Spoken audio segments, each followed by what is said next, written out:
Fan de Ludo, bienvenue au Renard Ludique. Aujourd'hui, direction la pressoir et ce avec Aurignac. Alors ici, on sera sur un jeu totalement asymétrique, ça sera pour 1 à 5 joueurs et on sera sur des parties d'environ 1h à 1h30. Dans Aurignac, vous allez pouvoir interpréter différents rôles qui vont se jouer et qui auront des objectifs complètement différents. Vous aurez les Sapiens qui auront une mécanique de deck building et qui devront construire des œuvres, les Néandertals qui joueront façon placement d'ouvriers et qui devront fonder des tribus. Et par-dessus tout, vous avez Mère Nature, qui doit justement protéger la nature et empêcher les tribus de parvenir à leur fin.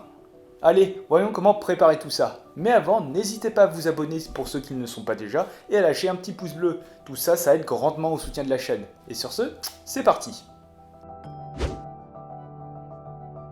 Alors, avec la symétrie du jeu, vous allez devoir vous attribuer un rôle en fonction du nombre de joueurs.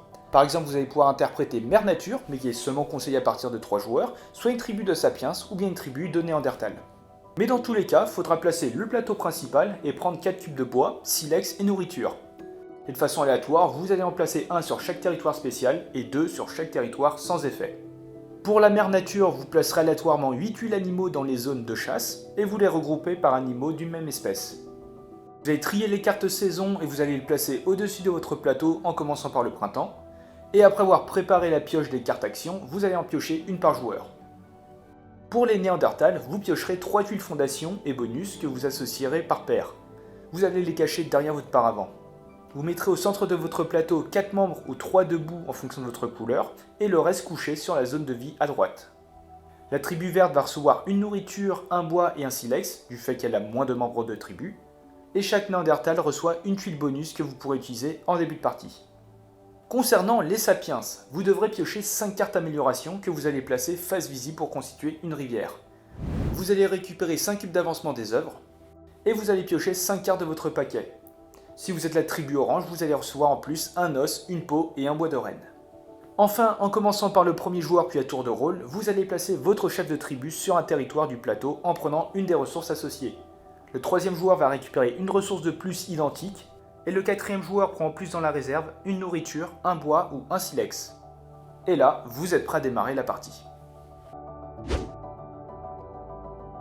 Dans Aurignac, avant la fin des 10 saisons, les joueurs Néandertal devront fonder 7 tribus, tandis que les joueurs Sapiens devront construire 3 œuvres. Et Mère Nature, dans tout ça, devra tout simplement empêcher les joueurs d'atteindre leur objectif. Chaque saison va se dérouler en 3 phases. Vous aurez tout d'abord une phase où Mère Nature va pouvoir choisir un effet de saison, vous aurez ensuite une phase de saison où chaque joueur va pouvoir effectuer des actions, et enfin vous allez terminer avec une phase de fin de saison. Vous passerez ensuite à la suivante. Excepté à la première manche, si Mère Nature est présente, elle va piocher 2 cartes de la saison en cours. Elle choisira l'une d'elles qui sera alors révélée en appliquant ses effets. Ça peut être des effets de saison qui s'appliquent à toutes les tribus, rajouter des ressources sur le plateau ou encore piocher des cartes actions. Vient la deuxième phase où chaque joueur va pouvoir effectuer des actions. Pour Mère Nature, elle va posséder des cartes actions qu'elle va pouvoir jouer durant toute la saison en cours, ce qui va permettre de freiner l'avancée des tribus dans leurs objectifs. Et il existe 3 types de cartes actions. Vous avez les cartes de début de saison, qui seront jouées une fois les effets de saison appliqués et qui ciblera une tribu, chaque tribu ne pouvant être ciblée qu'une seule fois par saison. Vous avez les cartes réactions qui seront jouées pendant le tour des tribus et qui viendront influer sur les déplacements, la collecte ou la chasse. Et vous avez des cartes de fin de tour, qui pourront faire des dons ou bien des événements sur une tribu. A noter que chaque carte action comporte un symbole. Au fur et à mesure qu'elles sont jouées, vous allez les empiler en formant 3 tas. Chaque carte utilisée est mise sur une pile de votre choix. Si 3 symboles identiques sont visibles, un effet va se produire. Vous allez ensuite défausser les 3 piles. Si vous avez 3 feux, vous allez pouvoir donner une blessure à chaque tribu, on verra ça après. 3 tonnerres, vous allez pouvoir retirer une ressource de votre choix à chaque tribu. Et 3 tornades, vous allez pouvoir piocher une carte action. Et si vous avez 3 symboles différents qui sont visibles sur un tas, vous placerez un jeton lion sur un territoire libre qui rendra alors le territoire occupé, inaccessible et infranchissable. Et ce jusqu'à la fin de la saison. Ou bien vous allez pouvoir annuler l'effet d'un type de territoire spécial sur le plateau. Et dès que la dernière tuile d'une pile animale est tuée, Mère Nature pourra piocher une carte action. Voilà grosso modo pour Mère Nature. Pour les tribus, en commençant par le premier joueur puis à tour de rôle, vous allez chacun pouvoir effectuer une action, jusqu'à ce que tout le monde passe. Avec les Néandertals, vous allez pouvoir déplacer des meeples pour faire des actions, comme par exemple se déplacer vers un territoire adjacent vide. Si vous avez placé plusieurs meeples, vous pouvez vous déplacer d'autant de cases, pouvant ainsi traverser les territoires occupés.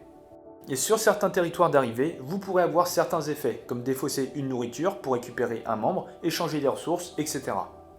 Vous pourrez prendre une ressource présente sur votre territoire, Vous pourrez également défausser un biface pour récupérer une ressource supplémentaire.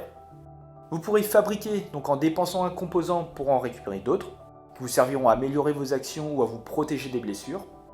Vous pourrez chasser un animal. Pour cela, vous allez choisir une zone de chasse adjacente à votre tribu et vous allez dépenser autant de meeples et de jetons saguet, ce qui représentera votre force, à raison d'1 point par meeple et 2 points par jeton saguet.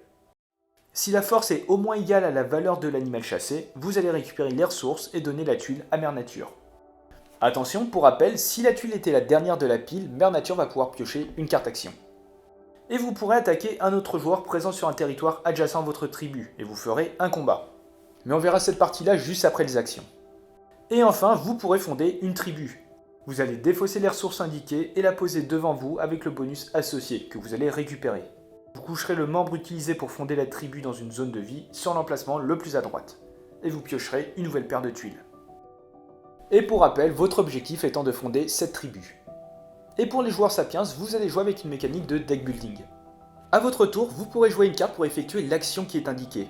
Et si vous faites une action de déplacement, de chasse ou d'attaque, vous pourrez en jouer plusieurs à la fois. Vous avez également la possibilité de vous adapter, c'est-à-dire jouer 2 cartes quelconques pour soit avoir un déplacement ou bien avoir une attaque de force 1. Et à noter que vous avez des cartes famine qui servent juste à vous ralentir. Vous ne pourrez faire aucune action avec, si ce n'est les défausser pour faire une adaptation. Une fois les cartes jouées et l'action effectuée, vous laisserez les cartes devant vous face visible. Et vous pourrez également améliorer vos cartes une fois par tour. Vous allez choisir une carte de la rivière et dépenser les ressources indiquées avant de placer cette carte dans votre défausse. Et après l'achat, vous allez compléter immédiatement la rivière. Ces cartes, bien sûr, amélioreront vos actions pour la suite. Et votre objectif en tant que sapiens, construire 3 œuvres. Pour ça, vous devrez dépenser la nourriture indiquée à côté de chacune des œuvres. Cela va vous permettre de progresser d'un cran. Une fois arrivé au bout, l'œuvre est alors créée. Alors comme on l'a vu, les Néandertals et les sapiens auront l'occasion de faire des combats contre d'autres tribus. Votre cible doit alors se trouver sur une case adjacente à la vôtre. Vous allez annoncer votre force de départ en utilisant des cartes saguet si vous êtes sapiens, ou bien des membres de tribu et saguet si vous êtes Néandertal. Le défenseur peut réagir en dépensant au moins autant de force que l'attaquant, ce dernier pourra alors surenchérir et ainsi de suite. Si le défenseur a autant ou plus que l'attaquant, rien ne se passe. Mais dans le cas contraire, le défenseur prend une blessure et l'attaquant prend une ressource de son choix au défenseur. Mère Nature va alors pouvoir déplacer le défenseur vers un autre territoire de son choix libre, et l'attaquant pourra se déplacer sur le territoire où se trouvait le défenseur. Il pourra éventuellement appliquer le pouvoir de la case. Et enfin, bien sûr, vous allez défausser toutes les cartes et les jetons utilisés. Concernant les blessures, pour les Néandertals, au bout de 3, vous allez les défausser et coucher un membre de votre tribu sur le premier emplacement libre à droite de votre zone de vie. Pour les sapiens, au bout de 2 blessures, vous les défausserez avant de placer une carte famine sur votre pioche. Donc voilà, vous allez enchaîner les actions et dès que tous les joueurs ont passé, vous irez directement à la dernière phase, où il y aura quelques manipulations à effectuer. Tout d'abord, il va falloir vérifier si un troupeau a été vidé. Dans ce cas-là, Mère Nature replace le troupeau complet sur la zone de chasse libre de son choix. Pour les Néandertals, vous allez replacer au centre de votre plateau tous les meeples utilisés pour les actions. S'il reste des membres sur la zone de vie, vous pourrez récupérer un seul membre par fin de saison, celui qui va se trouver le plus à gauche en défaussant les éventuelles ressources demandées.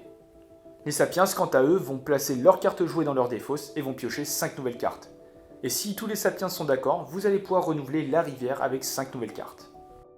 Enfin, vous allez changer 2 premiers joueurs et vous êtes prêt à démarrer une nouvelle saison. Et vous allez les enchaîner jusqu'à ce qu'un Néandertal fonde sa 7ème tribu, ou bien qu'un joueur sapiens construise sa 3ème œuvre. Et si au bout de la 10ème saison, personne n'a réussi, c'est Mère Nature qui gagne. Il faut également noter qu'il y a une variante à 2 joueurs, où justement chaque joueur est Mère Nature de l'autre. Alors, très rapidement déjà, vous n'allez pas jouer avec les cartes actions dons de Mère Nature. Et grosso modo, début de chaque saison, vous allez défausser la première carte saison et appliquer l'effet de la deuxième à tous les joueurs. Vous piocherez ensuite autant de cartes actions qu'indiquées sur la carte, et même si la valeur est de 0, vous en piocherez quand même une. Et ces cartes, vous pourrez soit les jouer en début de saison pour cibler une tribu, les jouer en tant que réaction lors d'un tour adverse, ou bien tout simplement en tant qu'événement. Et il faut également savoir qu'il y a un mode solo, mais je ne vais pas m'y attarder dans cette vidéo.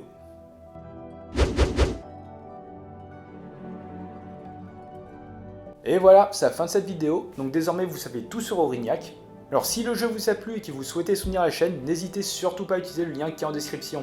Et comme d'habitude, vous pouvez toujours laisser un petit pouce bleu, commenter et vous abonner, ça nous soutient toujours. Et sur ce, on se retrouve dans une prochaine vidéo. Ciao!